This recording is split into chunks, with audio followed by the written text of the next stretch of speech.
Guys, in this video I'll be showing you how can you fix or why is airdrop not showing up on Mac. If your airdrop is not showing up on Mac, you could follow the steps in order to fix it. So first of all, your Mac may fail to appear on other Apple devices if it isn't configured to receive airdrop request. This could be because airdrop is turned off or the sender isn't recognized contact. So what you have to do is, first of all, you want to check that the airdrop is enabled on your Mac. For that, open the Mac's control center and select airdrop to turn it on. Once you've actually done it, so the issue may also arise if there is a temporary glitch with a file transfer functionality.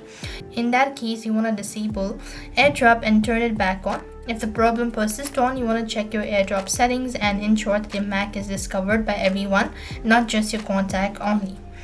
After you've actually done it, so if the issue still persists on, alternatively, what you could also do is you could simply go ahead and open the Finder window. You need to go ahead and select airdrop on the slide bar.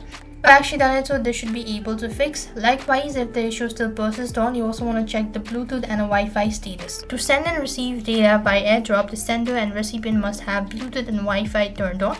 If the MacBook isn't showing up in an airdrop window or other Apple devices, you want to check that the Mac's Bluetooth and Wi-Fi are turned on. Now, airdrop does not need internet connectivity, so you don't have to connect to Wi-Fi network. You just have a Wi-Fi enabled and select the Wi-Fi icon on your Mac status menu and ensure that the Wi-Fi is toggled on.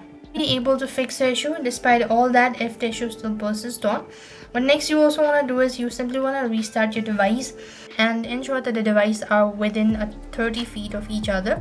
There could also be a software update, you could check that out, and these are a couple of things you could try in order to fix.